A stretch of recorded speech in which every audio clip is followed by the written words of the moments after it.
Hello, my Teaserking family. How is everybody today? I'm doing well. Little internet problems to start with, but we'll see what happens. All right, I think we're on. So let's start with gold.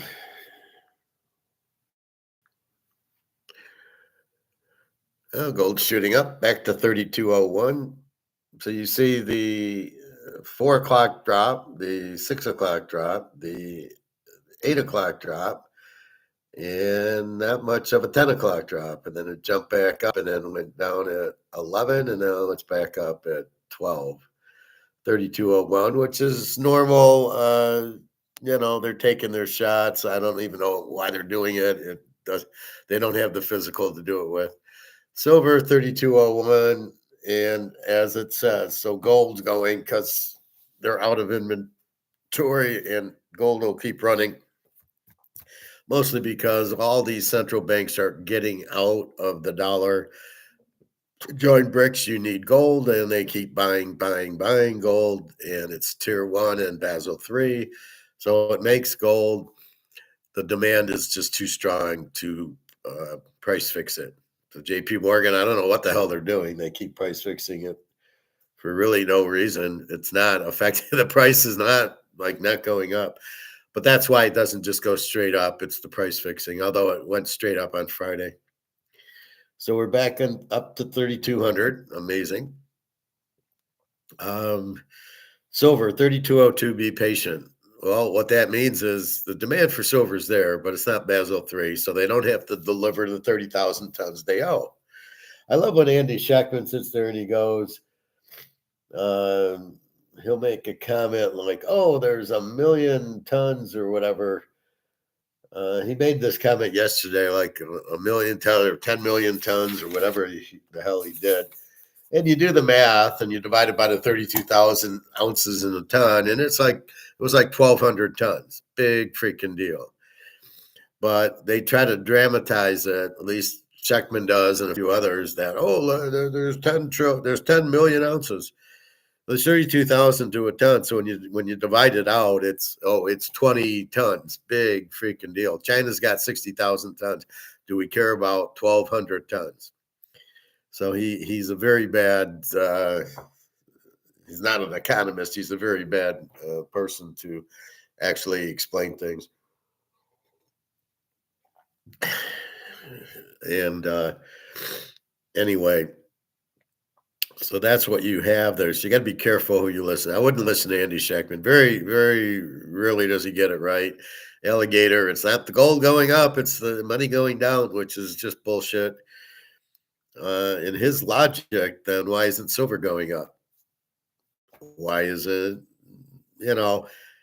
with his logic, everything that goes up is because money's going down, but everything isn't going up. Market doesn't allow it. So this is his flaw. He makes it sound convincing. It's not gold going up, it's the dollar going down, but he's not even close. I mean, he has no idea what he's talking about. The dollar's gone down to zero. The dollar has no value. All the countries are getting out of it, and they're all going to gold-backed currencies at Brics. That's where we're headed. And if his statement is true that it's the dollar going down, then why isn't silver going up? They're both on COMEX. They're both held down the same way. But why is gold running and silver not?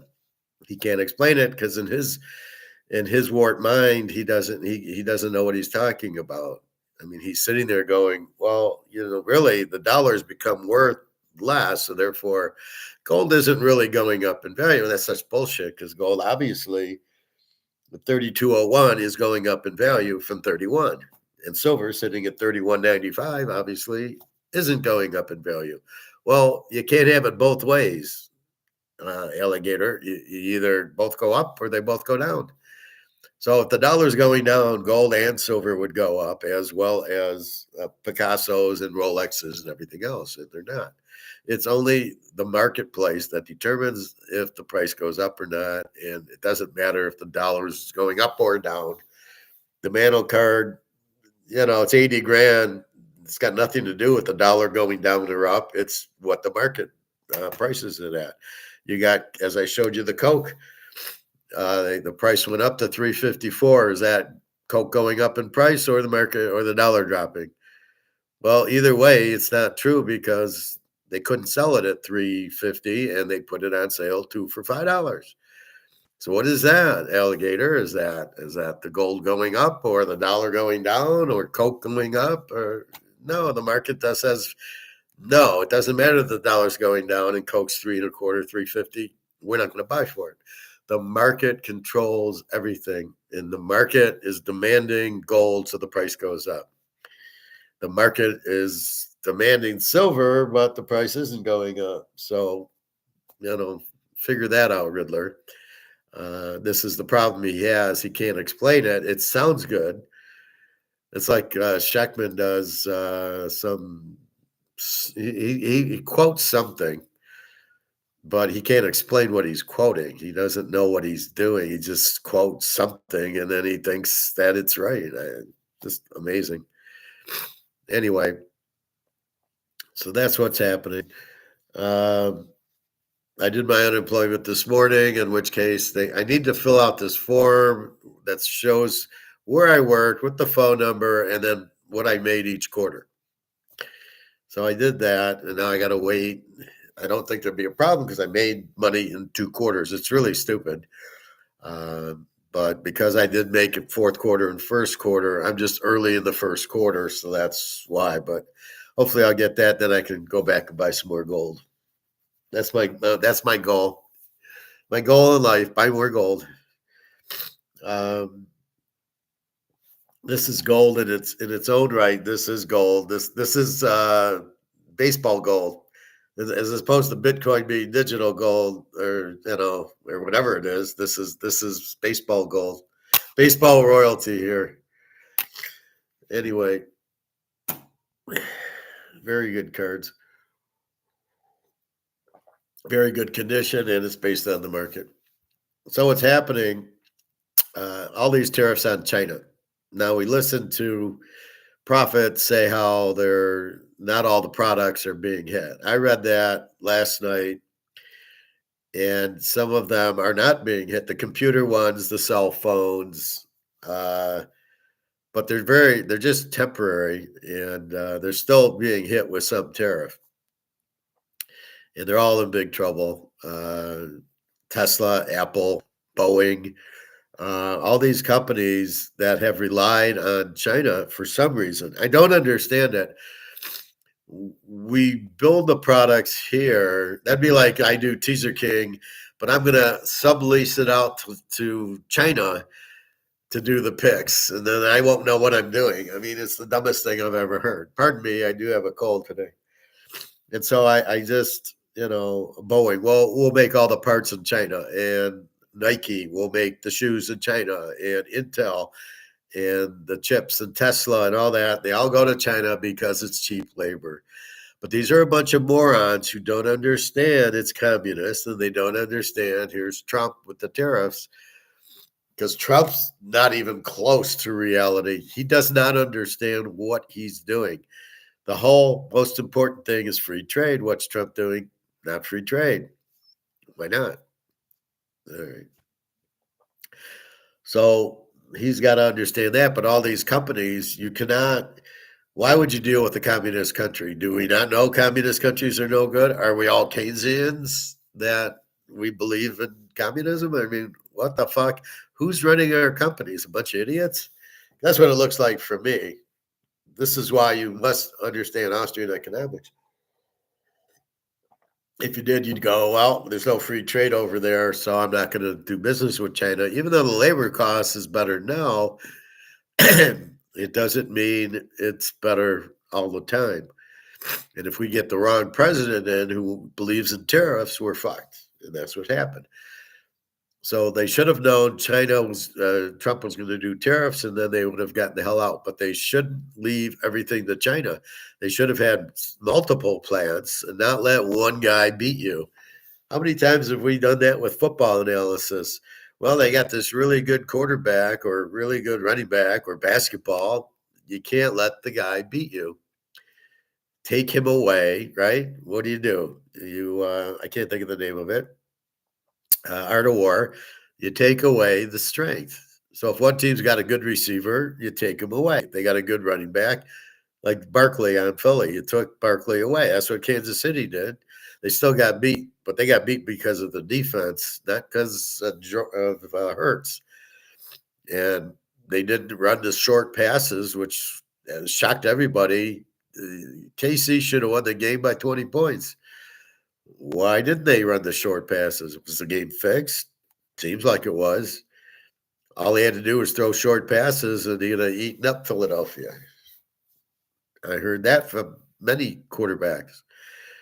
And they were shocked that KC lost. And then, so you wonder what happened. Was it fixed? I mean, I just keep my nose is running. I got to keep blowing my nose. I keep sneezing.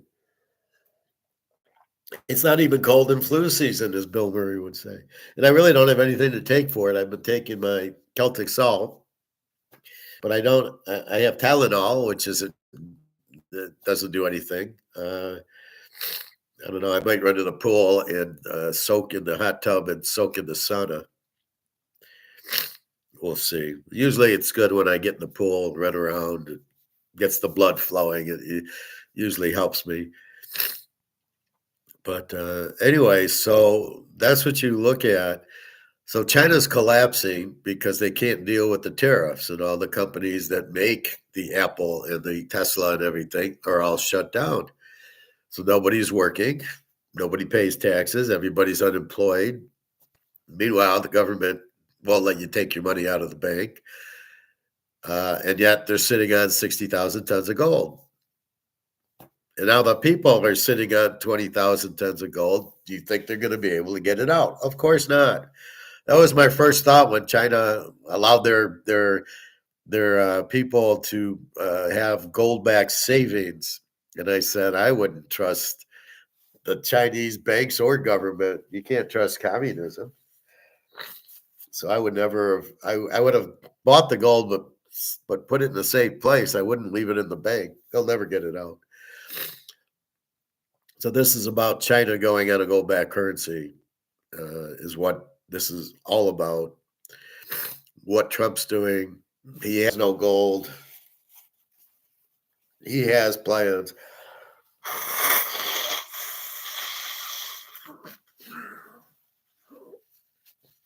Pardon me, please. 3203, we're moving up. China's got, that's their only play left. They don't want to cause the dollar to collapse, but if you're forcing it to, then they have no other option. Same thing with Russia. They both want to go gold-backed currency, as well as Brazil and the rest of our little gang of Brics.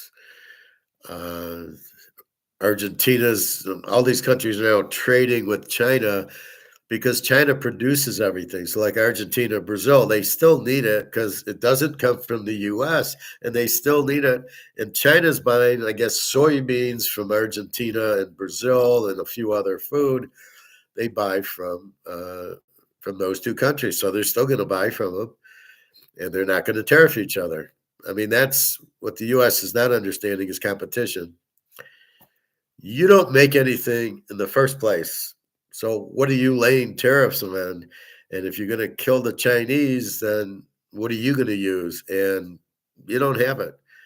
So there's a lot of stuff that comes out of China that is not going to come. So you're killing the economy even worse. This is why you get depressions when you do tariffs, because you drive the prices up if you can, not always. Now I went to Walmart's because I usually get the avocados there at $1 versus $3 at Meijer's now. And Meijer's prices have gone up, which I don't know why. They're Meijer's. And so I went to a Walmart yesterday just to get my avocados at 98 cents, and they didn't have any. Now, those come from California and Mexico, so it's not tariff related. All the other veggies were there, so I just I'll have to go to a different one because I need my avocados. That's critical. I have that every day. The Celtic salt, my cayenne pepper, my avocados. That's a must, and my water and everything else. So I will do that. Anyway, a lot of companies, the U.S. companies to watch are Tesla, Apple, Boeing, Nike, Intel.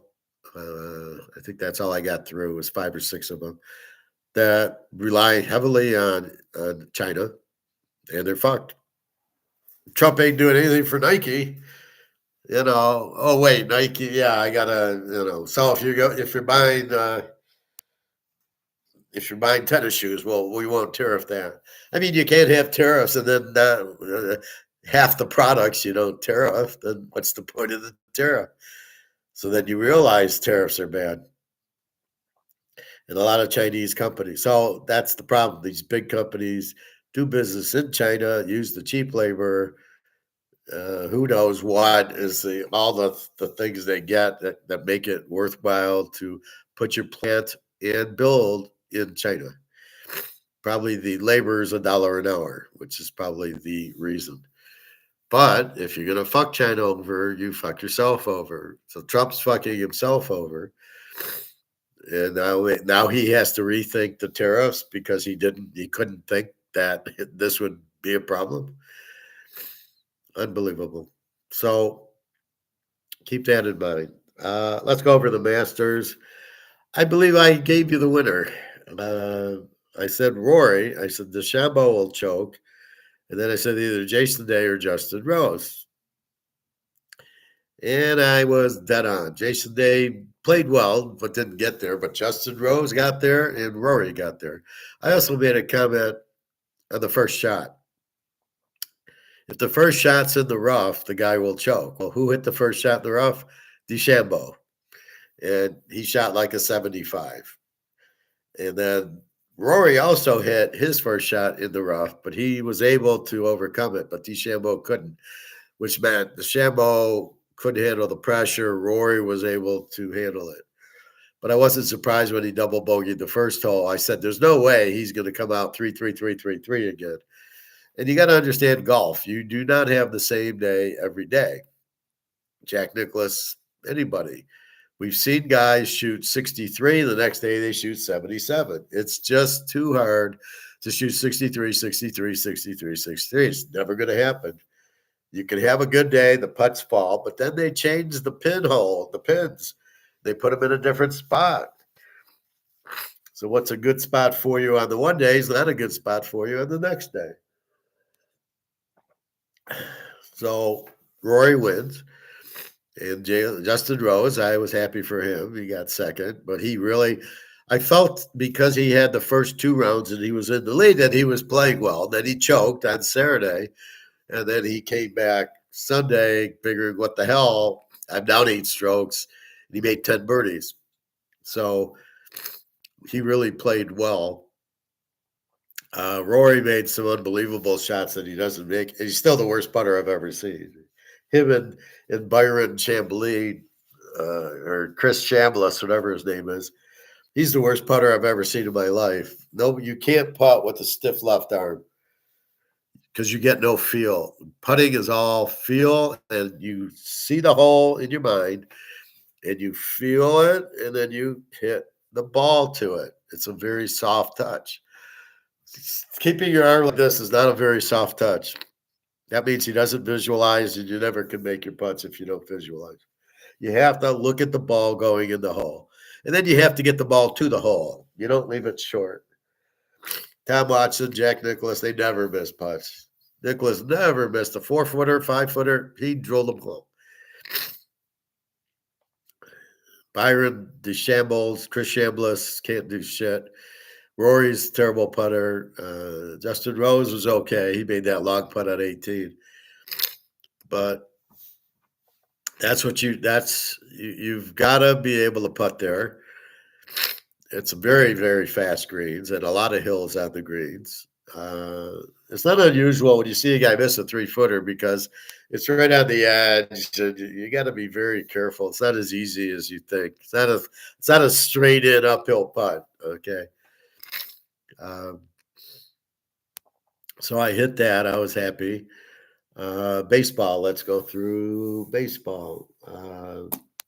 San Francisco, I win.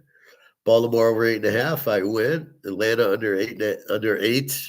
Chris Sale plays like a pig. Washington, I lose. Cincinnati, I do win. Kansas City over 7, nope. California under 8.5, nope. Detroit, no. Detroit's so hard to figure out. Oh my God. The White Sox under 7, I win. Philadelphia loses. The JETS, Mets win. Milwaukee loses. Colorado over 7, no. Seattle under 6.5. Page Toyota. They want to set up an appointment. Well, I get a free oil change. I give the guy between gold and my football picks. He gives me a free oil change. Colorado over 7 loses. Seattle under 6.5 loses. And Cubbies over 8.5 lose. So on my picks, I hit Cincinnati. I hit the White Sox. I lose Detroit. And the Cubs over 8, I lose. So I go 2-2 on my pick, on my bets. The rest of them, I was pretty even. And again, we're still like Chris Sale. Where was he? He didn't come through. 3204, and we are leaving for baseball. Silver, understand until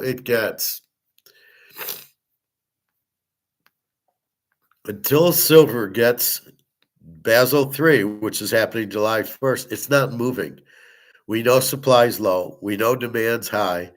We know the Chinese are going right to the mines to buy the silver, but the silver mines are fucking clueless about the price. JP Morgan steps in, and then China gets it, and then they go to Switzerland to get it, put into coins.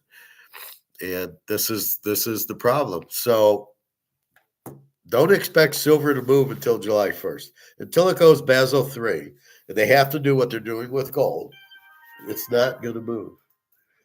So understand that.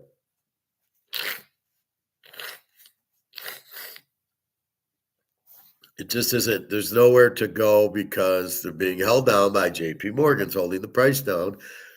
Now, I don't believe Alligator believes it's China holding the price down. I don't buy that.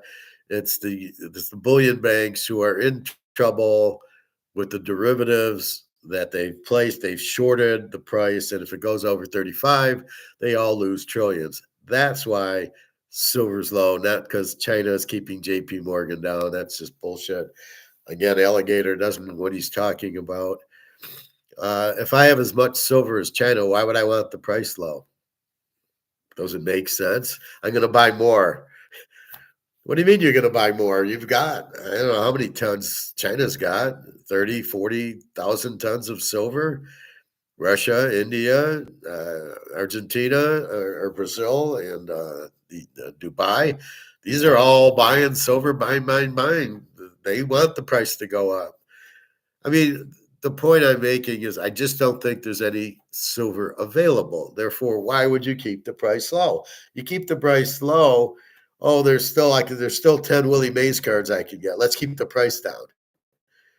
But once they're gone, I want the price to go up. I want this price to be $1 million. Not keep it at 75. So if I have all this silver, I want the price to go up. There's no more I can buy. It's all gone. So Alligator gets a little bit full of himself at his Substack. whatever the hell that is. All right. Oh, let's go. Tonight, 4:14, Major League Baseball. Let's break it down. Washington, Pitt. Washington 6-9, Pitt 5-11. Pitt's not very good. I did look at the teams, and there's so many hitters under 200. It's unbelievable. One team's got 6 hitters out of their 9 that don't hit 200. You're like, a couple have under 100. It's sad. Pitt 220-7. Brad Lord 0-0 with a 1.80 against Paul Scanes. There we go, Mr. Scanes 1-0 with a 3.40. We got to bet under. All right, and we're going to take Pitt under 7. I'll go 2 units. Let's check the Washington guy first. Brad Lord, never heard of him. From Tallahassee, and he's pitched. He's a bullpen guy, though. Okay, so his ERA is phony.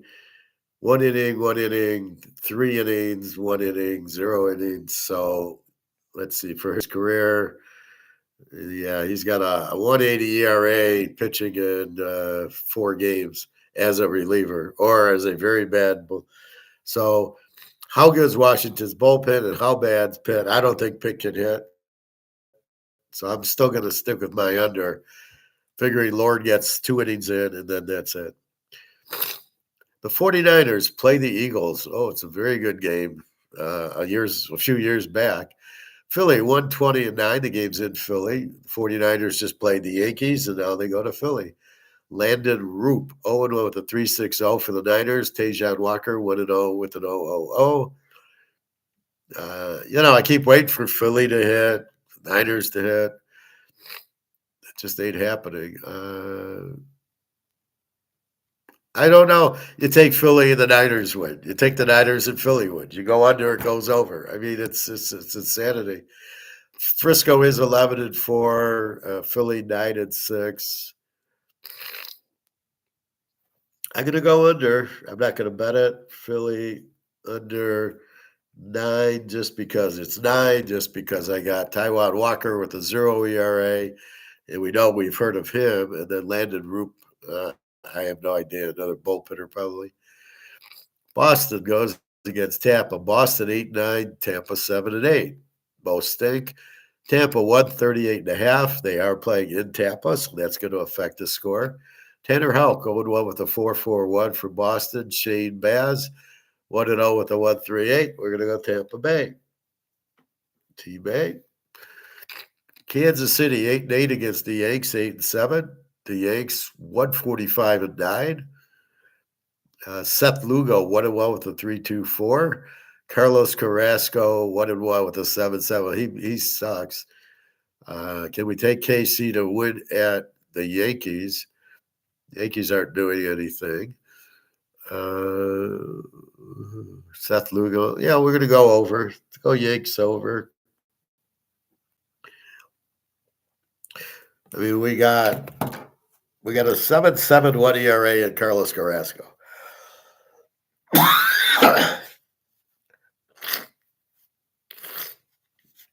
But Seth Lugo's got a 3.24 ERA.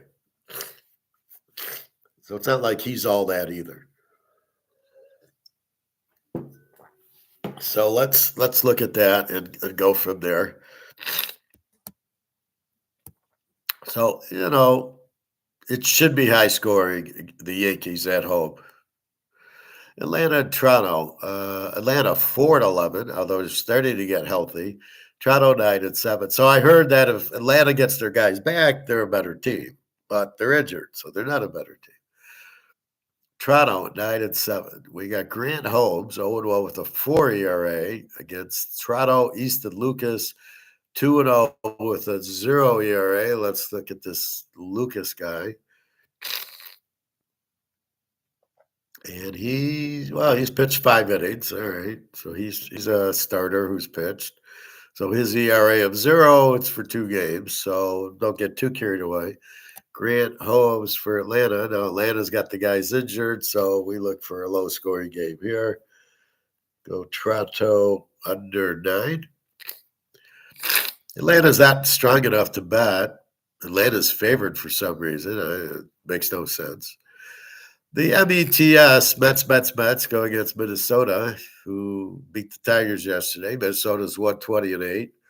Clay Holmes for the Mets, 1-1 with the 430 against Joe Ryan, 1-1 with the 265 for Minnesota. The Mets just don't hit. I'm going to go with the Mets. Minnesota doesn't hit. Let's just try the Mets, although I don't like the pitcher Clay Holmes with the 430. We'll see. Detroit goes to Milwaukee. Detroit minus 167-5. Detroit's 9-6. Milwaukee's 8-8. Everybody around here, oh, Detroit's in first place. Jesus Christ, with the 9-6 record, that's what you want to hold your hand on after 5 games, they're in first place. Tarek Skubal, their ace, 1-2 with the 3.78. Tyler Alexander, 1-0 with the 2.84. This is going to be an over or an under. Detroit under 7.5. This will be 2 units. Skubal pitched pretty good last time. His ERA is still pretty high at 3.78. And Tyler Alexander, 1-0 with the 2.84. So Detroit, when they face a good pitcher, it's like the Lions. When they play a good team, they don't show up. When Detroit plays a good pitcher, they don't hit. So all their 200 hitters go silent. They got 1 run yesterday, I believe. But when they play shitty teams like Chicago, then they look good. Everybody, oh, look how good they are. Until they play a good team, but the announcers fail to recognize that they played a good pitcher and they can't hit. They only look when they play a weak pitcher and say, look how good they're hitting. Oh, my God, they're the greatest team in the world. Houston, St. Louis. Houston, 110-7. Houston and St. Louis are 7-8. Framber Valdez, 1-1 with a 2.50, goes against Sonny Gray. 2, he was on Oakland, then he went somewhere else. 2-0 with the 4.50. The Framber over under a 7. I know St. Louis can hit. I know Houston only has Altuve. Other than that, I think they got 2 other hitters. I think it'll be a low-scoring game. I'm going to go Houston under 7. Don't love it, but I just don't think Houston's got. If he just pitches around Altuve, they're not going to score 2-3 runs. The Cubbies against San Diego. Cubs at 11-7. San Diego 13-3. So San Diego's playing really well. Everybody's afraid of the Dodgers, and San Diego's got to beat by 3 games after 16. San Diego minus 155, 7.5. We got Talon for the Cubbies, 1-1 with the 6.06 against Dylan Cease. I love Dylan Cease, 1-1 with a 7.98. What the hell is wrong with Dylan Cease? Oh, my God. He's out of Georgia. No wonder I like him. He probably played football for my Georgia.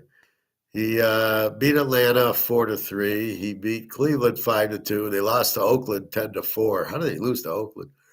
4 runs, 4 hits, 3 runs against Atlanta the first day. Then a 4-hit, 1-run game against Cleveland. And then he goes and gives up 9 hits and 9 runs and 4 innings against Oakland, really.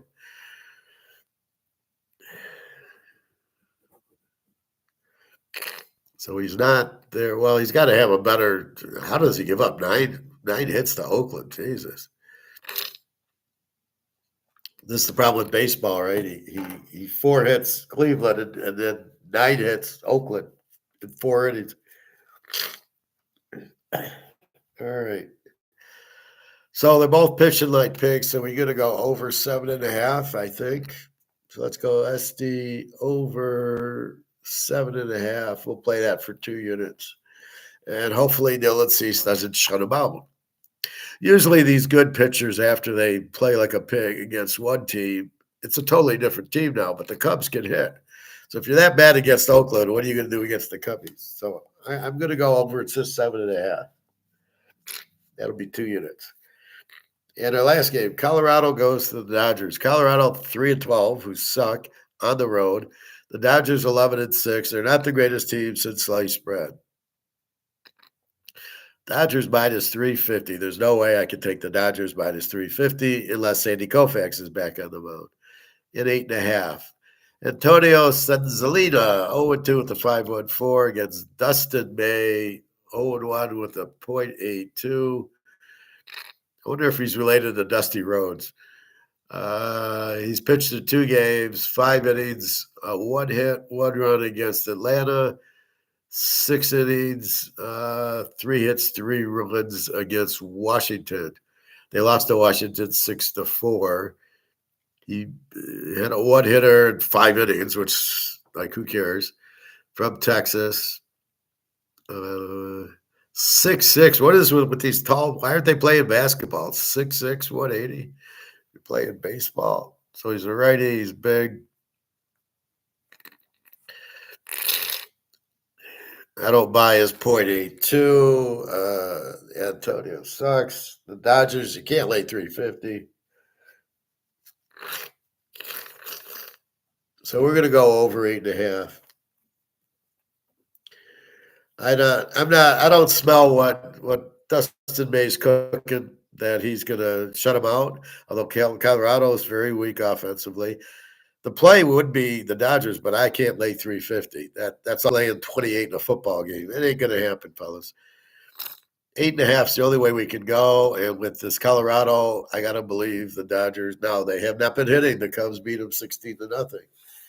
I had the Cubs over yesterday, and it lost. So the Dodgers are not hitting. But this guy, I think I could hit this guy with the 5.4. All right. So baseball, Pitt under 7. We've got Scanes pitching tonight. So we'll go under for 2 units. Philly under 9. Tampa Bay. The Yanks over 9. Toronto under 9. The Mets. Detroit under 7.5. 2 units. Houston under 7. San Diego over 7.5. 2 units. And the Dodgers over 8.5.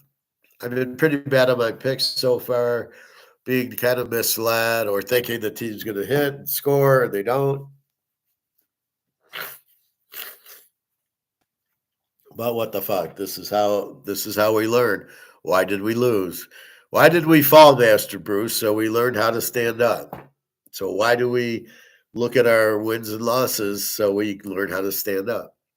NFL.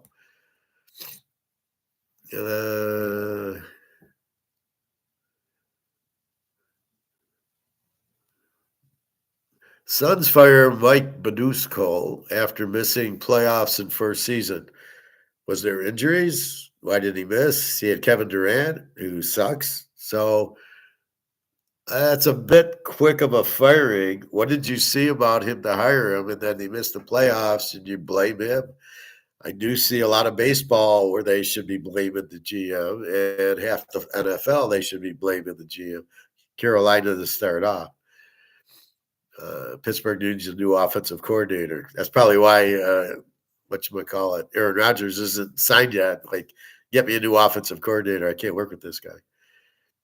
2025 NFL Draft. Travis Hunter, Cam Scatterboo star on an annual all-Jews team. Cam Scatterboo, they got listed way down. They're out of their fucking minds. And where is Dylan Gabriel? Why isn't he in the top 10? I can't understand that. See, I look at the play. I look at them as they play. He beat Ohio State. He beat Washington. He was dominant. What don't you like about him? This is where I don't understand. Derek Carr's injury puts pressure on Saints to land shooters. Well, no, I would land Dylan Gabriel if I was smart. You got Jake Hader, so I don't know what you're talking about. Austin Gentry is number 2 on final big board with no shortage of pass rush help, whatever that means. Micah Parsons attends Cowboys voluntary workout, no holdout yet. Gentry is favored to go number 6 to the Raiders. Is that the right move? Well, it is for the Raiders. And then they need a bunch of defense. Caleb Williams admits Bears were irked at Eberflus over Hail-Berry loss. Okay, don't know what that means. I think that's the Lions Thanksgiving. Or no, it was Washington. What are you going to say? You didn't put pressure on him, and where was the defense?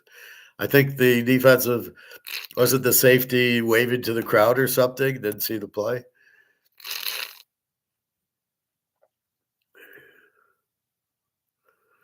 Joe Flacco goes to Cleveland. Cleveland's in big trouble if they go to Joe Flacco. Texas, who cares? Texas doesn't have good receivers. Commanders bring back Josh Young. What are they doing? Oh, my God.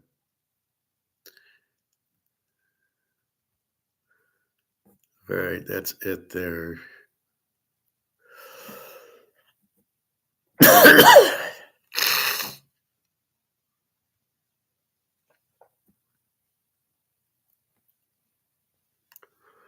It's like the final board has 6 quarterbacks, and of 3 of them suck. So these guys don't know what they're talking about.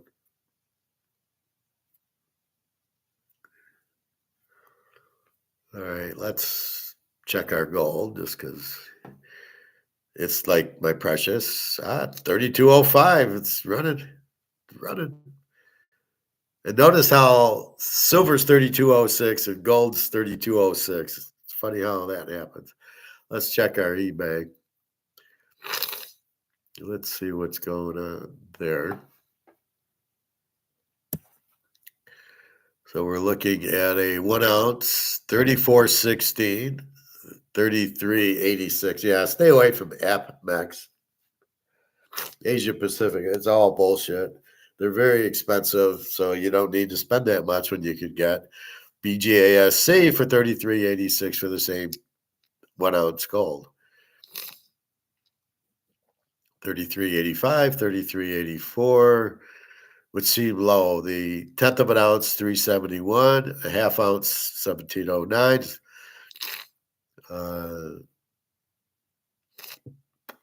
I don't know what this is. A 1/10 of an ounce eagle at 259. Got to be fake.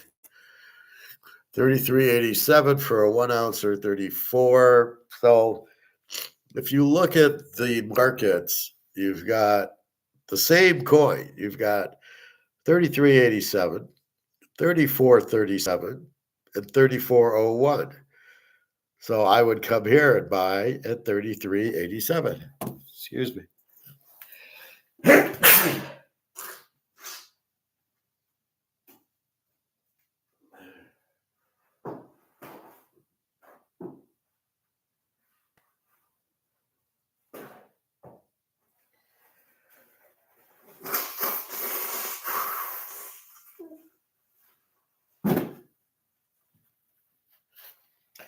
This is the 2 box of Kleenex day. So free delivery. You got to go to 33.87. You're buying an ounce of gold. And here's Ampex 34.71. I can get it for 34.01. I can get it for 34.37. I can get it for 33.87. Why would I pay Ampex 34.71? So there's different markets, we know, several different markets. And so it's not one price. It's one price on the spot, 32.05 right now. But when you sell it, there's different markets and different reasons. Some guy needs the money, goes in low. Some guy, I don't need to sell it. I sell it higher. That's what happens. 34.06, 34.14. Here's a 1/10 of an ounce, 371. That's about right. It's about 375 you can get it for. This one's obviously bullshit, 31.43. And when I go in, it says item out of stock. I hate when JM Bullion does this. Take your fucking ad off.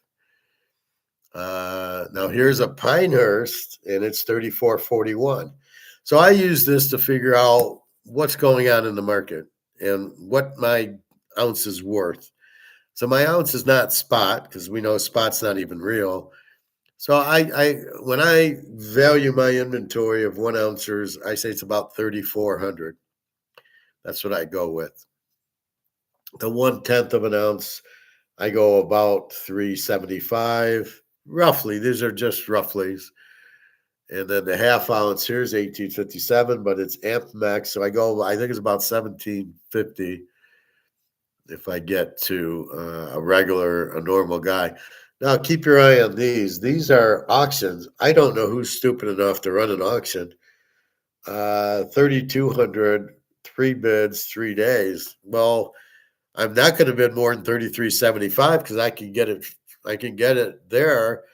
I would just buy it now, free shipping, and buy it. And by the time the auction's over, I'd have the coin.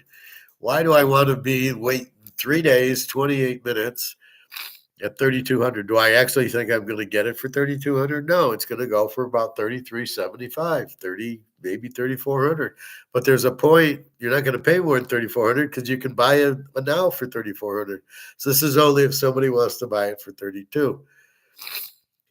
Half ounce, 1716.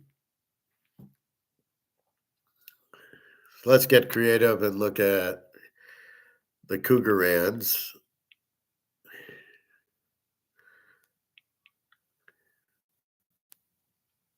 Jesus. And it's KR, not Cougar. So we've got 33.29. I'm look at the difference. Those are 33.75, 3,400.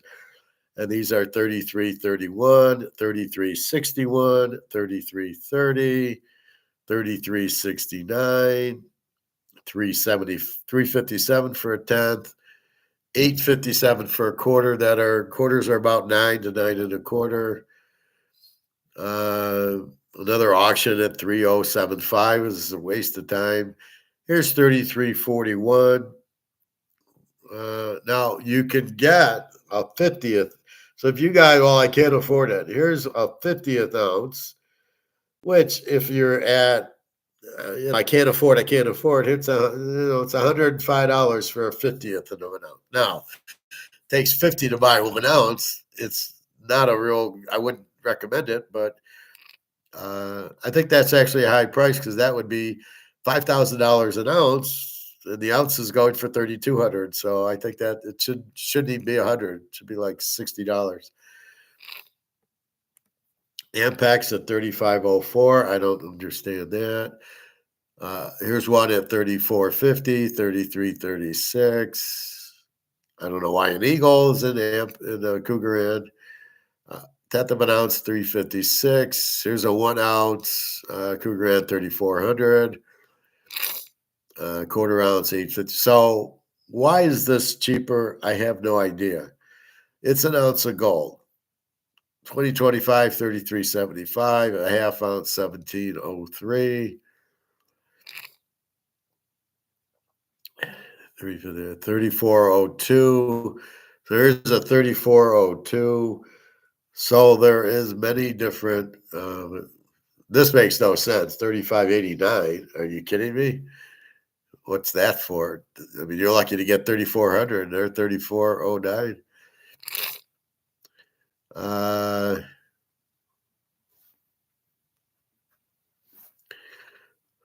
3441. So they're all over the place.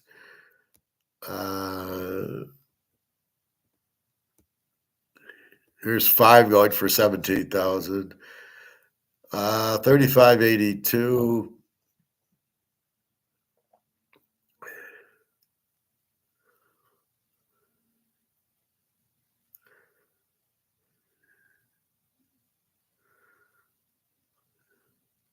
I'm not sure why I see Eagles when they sort by Kruger in.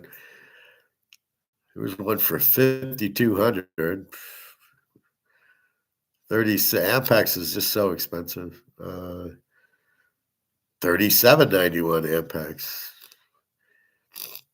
44.99. What the hell is that for? 3406. So you can get some of these for 33.60. But there's 3406. Now let's look at the maples. So I don't understand why the Cougar ad is so much cheaper. It's an ounce of gold. Why is it so much cheaper? I have no idea. It's an ounce of gold, is an ounce of gold, is an ounce of gold. That's what you're buying. Because it says Krugerrand versus Eagle versus Maple Leaf, make it less expensive.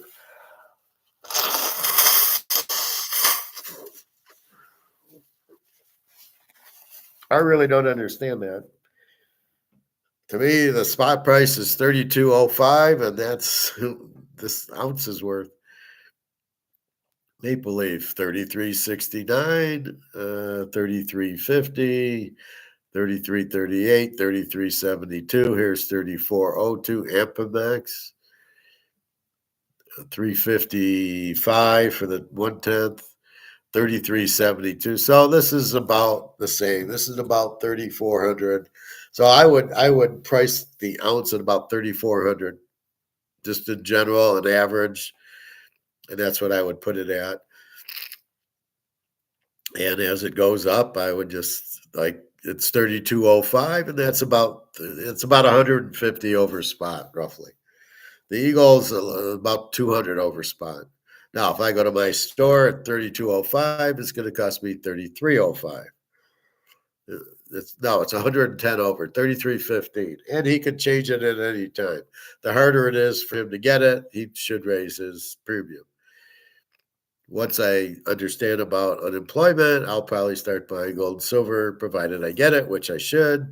The fact is earnings in 2 consecutive quarters, which I did fourth quarter, first quarter. But because it didn't work much last year before, I show 0-0, and the first quarter's just rolling in, and they don't have anything on me yet. So I had to prove it, say, look, in the first quarter, I did this. So anyway, I'm glad I got that ball rolling. Like I say, I'll do my taxes tonight or tomorrow. I owe a few hundred. Who cares? And Social Security's fine, so I'm a happy boy. I did get a couple of numbers to do seminars, so I'm going to inquire on those right after. And that's about it. And then we got football coming up, and we've got baseball going on. We can always play poker. You never know. 30. So that's what's going on in that. Let's check on 1968 mantle.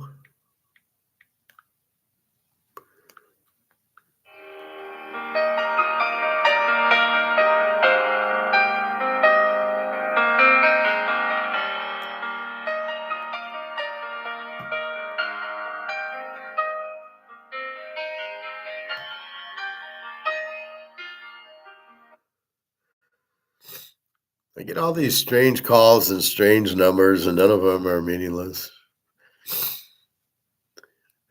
PSA 4 mantle, 320. PSA 3, 275. Let's see.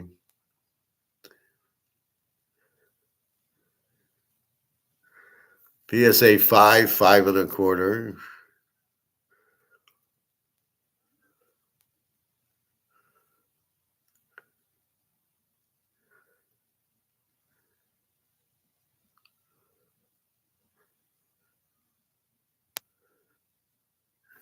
Let's see, we get a PSA 9.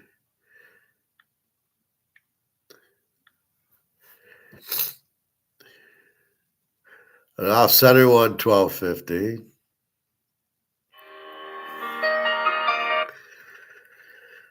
God, I'm getting so many strange phone calls lately. Here we go. PSA 8.5, $26,000. It really doesn't look off center. What is this?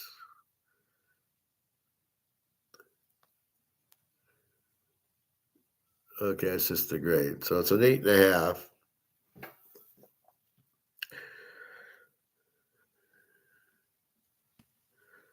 Mine has sharp corners.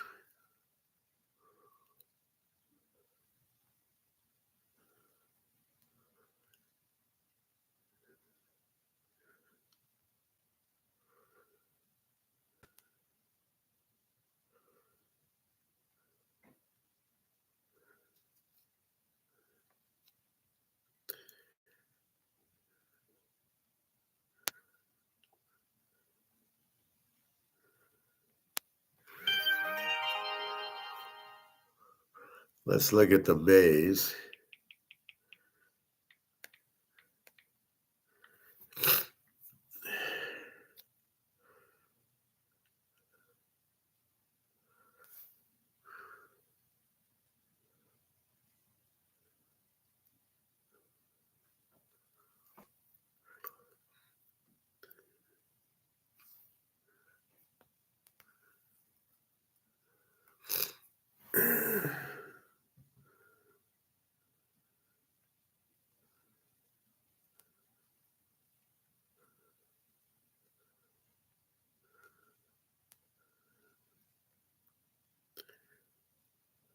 Why do they bring me Willie McCovey when I ask for Willie Mays?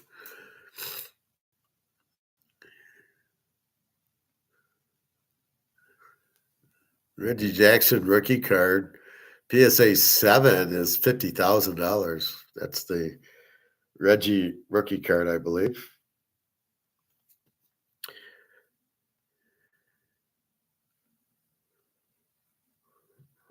All right.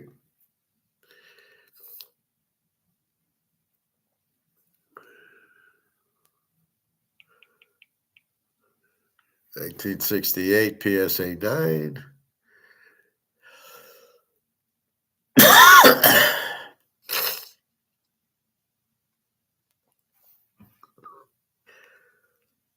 Let's see if we got the 1961 Roger Maris, which I have.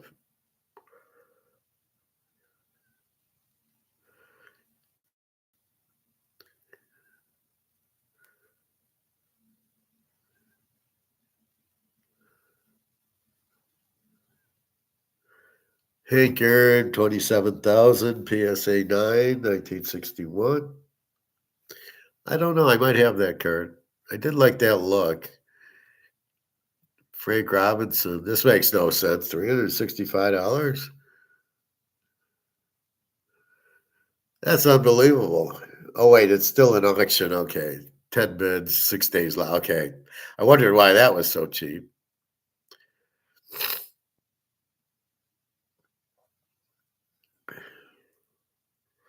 Here's an Oscar Robertson, PSA 3 with an autograph. That's the card to get graded. Is a I get autographed as a PSA 3.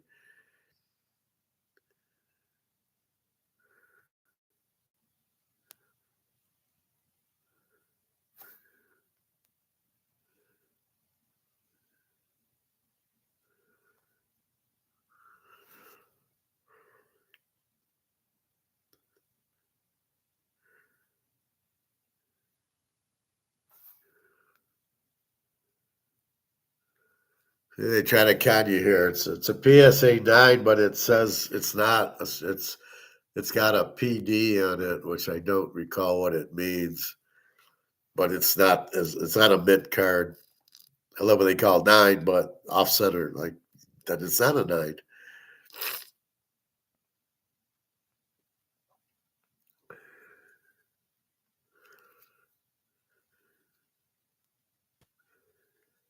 There you go, Jerry West. Interesting, 1961 autograph. Okay, see, it's not a good. It's not a good condition card. Yeah, it's all beat up, but the autograph's nice. Who gives a shit about the autograph? I want the card. And so he's 1,200 for a autograph. Big whippy.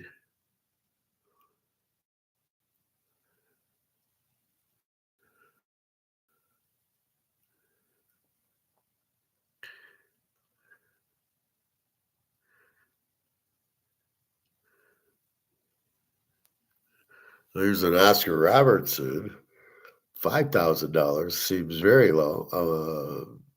OCs that, yeah. So it's not centered.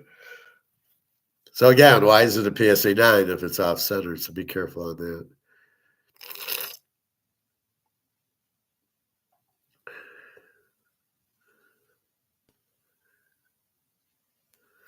Now here's a Willie Mays 1961, 18-4. I have it, but not in this condition.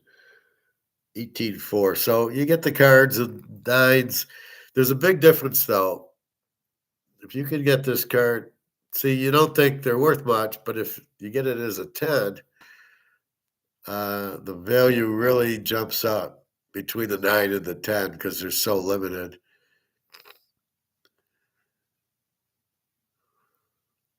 But you can't even find one. So I just typed in 10. So I have this Roger Maris card. Beautiful card. Probably a 10 from what I can tell. Here's an 8 for $11.99. So a 9 would be 20,000 and a 10 would be God knows what. Here's a PSA 2 Mickey for $400. So that's why you get any Mickey you can find at the show. Even if it's the 2 or 3, it's still got value. Far more than he's selling it for.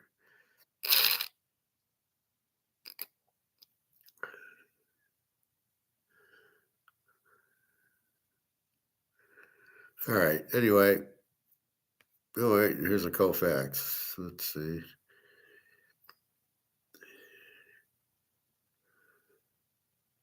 This is a surprise. PSA 8 for $1,000 for a Koufax. I have that card. I don't know if my condition. This card looks pretty good for an 8. Pretty centered. Anyway, that's that. Let's look at.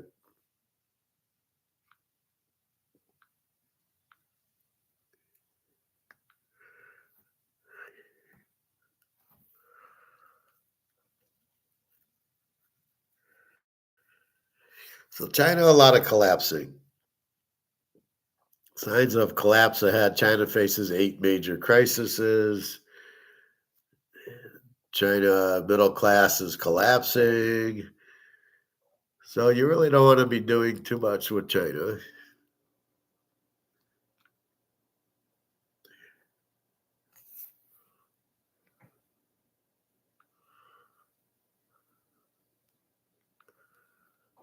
Let's see.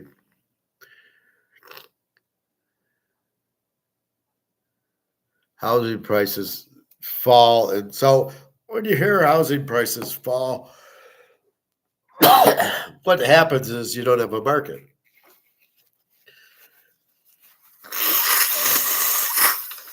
So everybody thinks, oh, there's tariffs, prices go up. But if you ruin the dollar and you don't have a market, the prices don't do anything. So you got to keep that in mind. The prices won't do crap if they haven't.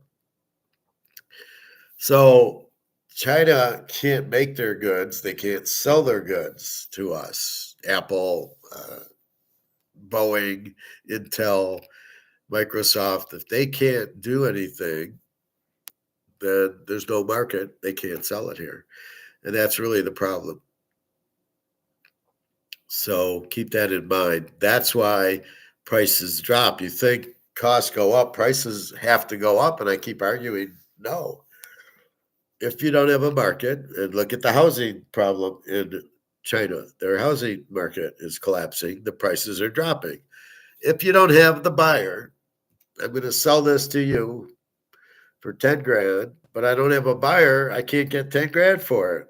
It's not worth 10 grand if I can't sell it to anybody. That's what's happening with your house, your cars, and everything else. You can't, without a buyer, you can't do shit. And if you can't do shit, you don't have a market. The cost went up. Doesn't mean prices will go up. This is the problem. Only go up if there's a market. But if all my other costs are going up and I can't afford it, what do?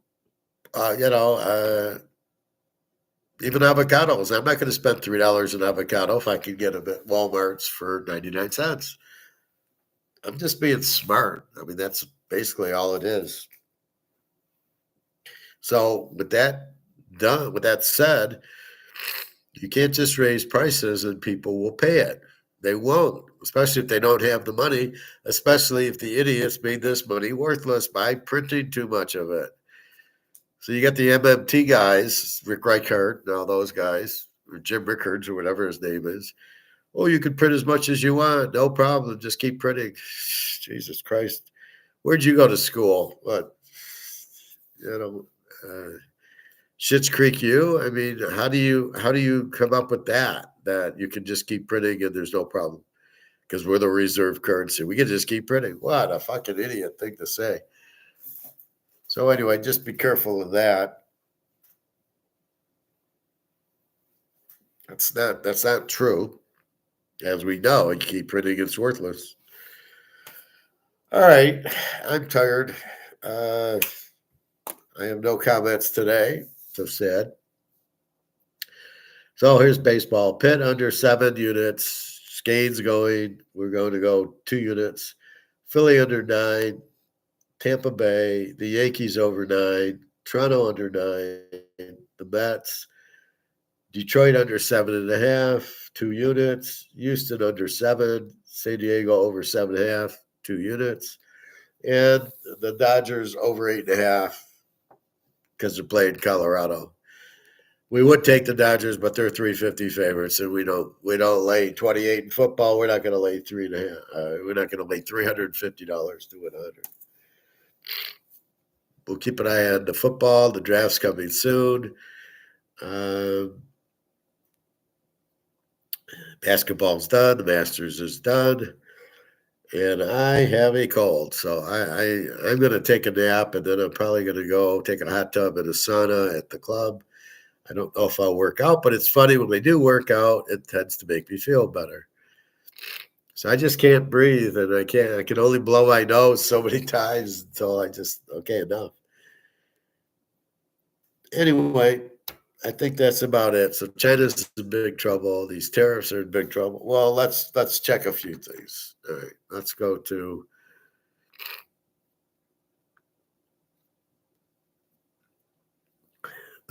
here. Let's see what the market's doing.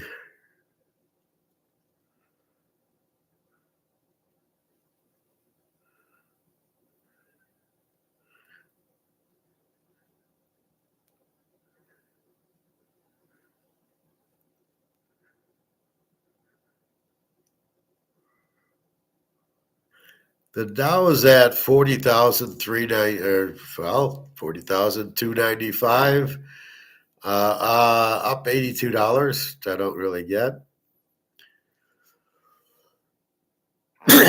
Markets try to hold gains as tech really loses steam because you shouldn't be buying them based on that. Let's go see our gold.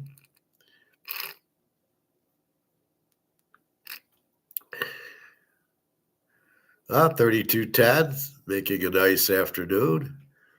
Silver 32.12, and let's look at Bitcoin. It's funny. Bitcoin's the only one worth anything. Everything else is like $2. Bitcoin's at 84,244, and it's absolutely worth nothing. Just amazing how stupid people are to buy something that you don't even know what it is.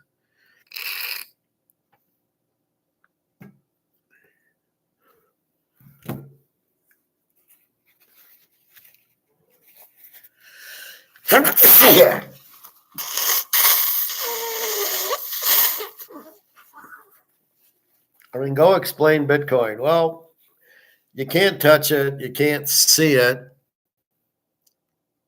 How it has a value, nobody understands. Or there's gold, which I can touch, see, and it's very nice, and there's usually demand. I'll buy Bitcoin instead. And it's just because it's 84,000 and the gold's 3,200 that everybody goes, 32.10, that everybody goes and says, oh, well, gold doesn't move. Bitcoin's already up to 84,000. So I'll buy Bitcoin. What is it? I don't know. Can you hold it? No. Can you see it? No. But I'll buy it anyway because it's at 84,000. You're like, oh, Jesus. Have you ever heard the name Madoff or Jamie Dimon or any of a number of Ponzi schemers? So you've got to be out of your mind to buy something you can't even see or hold, right? I can hold this. I can see this. I have it in my hands. And you're buying shit that you can't hold and you can't see, and you're paying $80,000 for it. Oh, there's a sucker board every minute, isn't there? Anyway, gold, I'll leave you with 32.10, silver 32.16, and buy either one and just sit on it and watch it go. Because you can't get back on the Titanic. The dollar's gone. They're being printed to nothing. Nobody wants it. They're all getting out of it. How can it get stronger? It can't. So the dollar's worthless, leading you to gold. And then you don't want to sell gold because then you'd have to get back in the dollar. Well, you don't want to do that. So anyway, that's the story. Get your gold, get your silver, get out of the dollar, and then you don't profit take. You just stay in it and watch it go up and watch Bitcoin go down and watch the market tank and the housing market tank and the dollar tank. They're all going out because there's too much supply.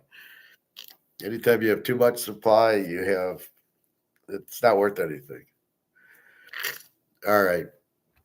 All right, everybody. Have a good day. www.teaserking.com. I hope a lot of people watch it because I don't have any guests on today. So where's profit?